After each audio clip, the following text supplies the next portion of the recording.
Hello friends, હું છું Hardik Patel. Icon engineering tuition ક્લાસીસની ચેનલમાં વિદ્યાર્થી મિત્રો આપનું સ્વાગત છે. ડિપ્લોમા સેમિસ્ટર 1 ની અંદર સબ્જેક્ટ આવે છે એન્જિનિયરિંગ મટીરીયલ સાયન્સ. ઘણી ફિલ્ડની અંદર એન્જિનિયરિંગ મટીરીયલ આવે છે, તો ઘણી ફિલ્ડની અંદર એન્જિનિયરિંગ મટીરીયલ એન્ડ ટેકનોલોજી બી આવે છે.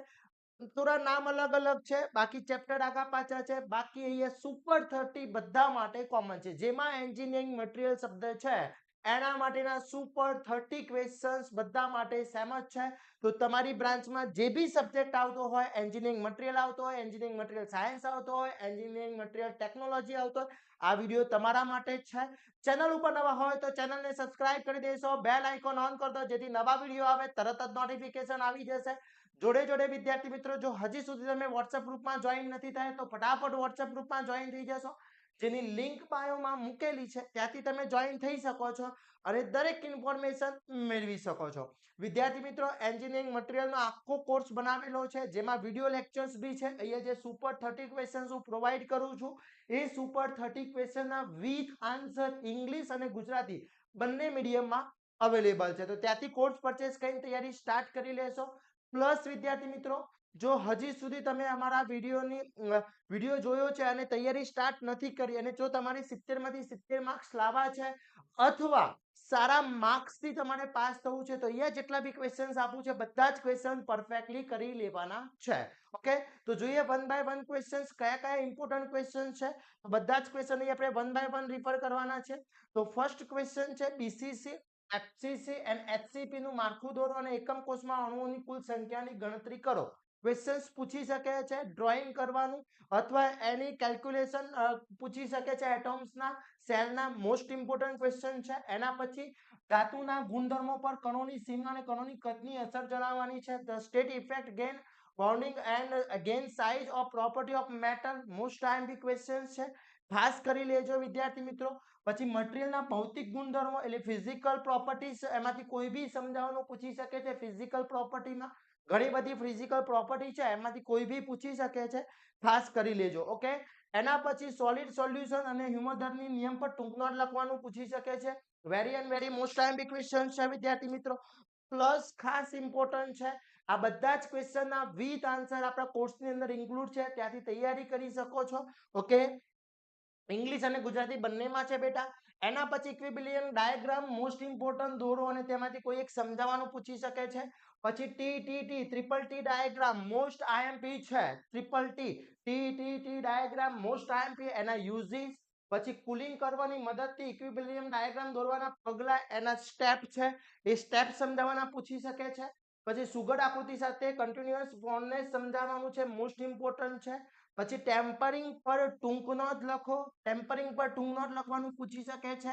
એનાલિક અને નોર્મલાઇઝેશન નો તફાવત very and very most important છે. એનાલાઇઝિંગ એન્ડ નોર્મલાઇઝેશન નો તફાવત, difference between most important question છે, ખાસ કરી લેજો.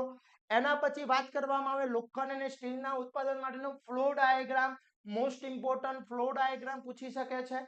ઓકે, એના પછી તફાવત ઉચ્ચ એલોય સ્ટીલ અને ટૂલ વચ્ચેનો તફાવત તથા બ્રાસ અને બ્રોન્ઝ વચ્ચેનો ડિફરન્સ બી પૂછી શકે છે, મોસ્ટ ઇમ્પોર્ટન્ટ છે. એના પછી કાસ્ટ આયર્નના ગુણધર્મોમાં મિશ્ર તત્વોની પર ટૂંક નોટ લખવાનું પૂછી શકે છે. Very and very most important છે વિદ્યાર્થી મિત્રો. એના પછી ગ્રે કાસ્ટ આયર્નના ગુણધર્મો અને તેના ઉપયોગો મોસ્ટ ઇમ્પોર્ટન્ટ છે, ગ્રે કાસ્ટ આયર્નના. પછી તાંબાના ગુણધર્મો, પ્રોપર્ટી ઓફ કોપર અને તાંબાના 4 એન્જિનિયરિંગમાં ઉપયોગો. પેપર તમારું થોડું લેન્ધી હશે, કારણ કે ક્વેશ્ચન્સ તમારે બધા થિયરિકલ છે, પૂછાય છે અને બધા જ ડીપમાં તમારે સમજાવવાના રહેશે, એટલે તૈયારી ખાસ કરી લેજો બેટા. પછી અહીંયા પ્રેશર કુકર છે, લેટ બેચ છે, સ્ક્રૂ ડ્રાઈવ છે, મિલિંગ કટર છે, રેસ બ્રેડર છે, સર્જિકલ સાધનો પરના અહીંયા એની સામગ્રીની યોગ્ય સૂચવણી કરવાની છે, મોસ્ટ ઇમ્પોર્ટન્ટ છે. ક્લિયર. એના પછી વાત કરવામાં આવે ઇન્સ્યુલેટર સામગ્રી અને વિશે વર્ગીકરણ કરો અને તેમાંથી કોઈના ગુણધર્મો જણાવવાના પૂછી શકે છે. પછી સારી હીટ ઇન્સ્યુલેટિંગ સામગ્રીના ઇચ્છનીય ગુણધર્મો, ગુડ પ્રોપર્ટી સમજાવવાની છે, most and very most IMP questions છે. આ બધા જ ક્વેશ્ચન વિદ્યાર્થી મિત્રો વેરી મોસ્ટ ઇમ્પોર્ટન્ટ છે, ખાસ કરવાના છે. પેટર્ન, તમારી પેટર્ન જે છે એ 3, 4 અને 7 ની રહેવાની છે. આમાં કોઈ એમસીક્યુ આવવાના નથી બેટા. ક્લિયર? એટલે તમારે બધી થિયરી પૂછાવાની છે અને થિયરી પરફેક્ટલી કરવી પડશે. ક્લિયર? વિવિધ સિરામિક સામગ્રી સૂચિ બનાવવાની પૂછી શકે છે. પછી થર્મોપ્લાસ્ટિક અને થર્મોસેટિંગ પ્લાસ્ટિકનો તફાવત મોસ્ટ ઇમ્પોર્ટન્ટ છે. ચોક્કસ ધાતુના વિકલ્પ તરીકે પ્લાસ્ટિકનો ઉપયોગ શા માટે યુઝ થાય છે? અમુક જે પ્રોપર્ટીઝ છે એના માટે આપણે પ્લાસ્ટિક કેમ યુઝ કરીએ છીએ? પછી એના સામગ્રી પર ટૂંક નોટ લખવાનું પૂછી શકે છે. Very and very most important છે. રબર પર ટૂંક note, short note of rubber most important question છે, ખાસ કરી લેજો. એના પછી વાત કરીએ વિદ્યાર્થી મિત્રો, કાટના પ્રકારની યાદી બનાવો. કોરોઝનના ટાઇપ્સ ઓફ કોરોઝન અને એક્સપ્લેન કોઈ બી પૂછી શકે છે. કોઈ બી આવે, એમાં ઘણા બધા ટાઈપ છે, એમાંથી કોઈ બી તમને પૂછી શકે છે. આના પછી તણાવ કાટ સમજાવવાનું છે, મોસ્ટ ઇમ્પોર્ટન્ટ છે. પ્રમાણભૂત હાઇડ્રોજન ઇલેક્ટ્રોડ સમજાવવાનું પૂછી શકે છે. પછી સપાટી કોટિંગ માટે કરવામાં આવે છે. સપાટી કોટિંગ શા માટે? કોઈ બી સપાટી જેના ઉપર કોટિંગ કરવામાં આવે છે, કેમ કરવામાં આવે છે એ કારણ પૂછી શકે છે. અને કોટિંગ પદ્ધતિની સૂચિ પ્રમાણે કોઈ પણ એક સમજાવવાનું પૂછી શકે છે. લિસ્ટ તમારે બનાવવાનું છે કોટિંગનું, કઈ કઈ ટાઈપના કોટિંગ થતા હોય છે અને એમાંથી કોઈ બી એક એક્સપ્લેન કરવાનું પૂછી શકે છે. સ્પેસિફાઈ બી આવી શકે છે. પાવડર ધાતુશાસ્ત્ર પર ટૂંક નોટ લખવાની છે, મોસ્ટ ઇમ્પોર્ટન્ટ છે. પાવડર કોટિંગની પ્રક્રિયા, જે કોટિંગ માટે પાવડર કોટિંગ પ્રોસેસ છે એ તમને પૂછી શકે છે. Very and very most important છે. એના પછી વાત કરવામાં બાયોમાસ, બાયોફ્યુઅલ અને બાયોગેસ વિશે સમજાવવાનું પૂછી શકે છે, મોસ્ટ ઇમ્પોર્ટન્ટ છે. ગ્રીન મટીરિયલના ફાયદા ગેરફાયદા જણાવો, very and very most important છે.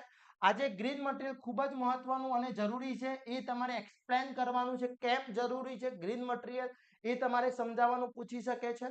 એના પછી વાત કરીએ બેટરી ઇલેક્ટ્રિક અને પાવર હાઇબ્રિડ વાહનો વિશે છે, એટલે કે બેટરી વાળા જે વ્હીકલ છે અને પાવર હાઇડ્રો જે છે એટલે તમારા હાઇબ્રિડ જે છે એ બંને વચ્ચેનો ટૂંક અથવા બંનેને એક્સપ્લેન કરવાનું પૂછી શકે છે. ઓકે, ખાસ ધ્યાન રાખવાનું છે. પછી ટકાઉ અને પુનઃપ્રાપ્ય મટીરિયલ વચ્ચેનો તફાવત જે છે, ઓકે, એ બંનેનો પૂછી શકે છે. તો આટલા ક્વેશ્ચન્સ વિદ્યાર્થી મિત્રો કરી લો એટલે આખું પેપર આમાંથી જ સેટ થશે. સારા એવા માર્ક્સ આવી જશે. પાસ તો 110% થઈ જવાના છો. પણ બેસ્ટમાં બેસ્ટ માર્ક્સ લાવવા છે તો વિદ્યાર્થી મિત્રો આટલા ક્વેશ્ચન્સ પરફેક્ટલી કરવાના છે. આ બધા જ ક્વેશ્ચનના વિથ આન્સર આપણા કોર્સની અંદર ઇંગ્લિશ અને ગુજરાતી બંને મીડિયમ માટે મૂકેલા છે. પ્લસ યુનિટ વાઇઝ દરેક વસ્તુ આપણે વિડિયો લેક્ચર સાથે સમજાવેલા છે. યુનિટ વાઇઝ બી આપણે ક્વેશ્ચન્સ આન્સર આપેલા છે, એના બી સોલ્યુશન ઇંગ્લિશ અને ગુજરાતીમાં છે.